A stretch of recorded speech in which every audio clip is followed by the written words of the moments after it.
রাজ্যে এখনো এত বড় চোর জন্মায়নি যে গোপালের বাড়িতে ঢুকে চুরি করবে। তাই নাকি গোপাল?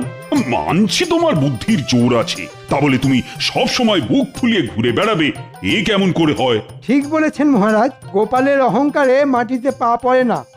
ভাঁড় কোথাকার। আবার সেই বিশ্রী দুর্গন্ধ। এই গোপাল, এই বিশ্রী দুর্গন্ধ তোমার জুতো থেকেই বেরোচ্ছে। যাও যাও যাও, জুতোটা বাইরে রেখে এসো।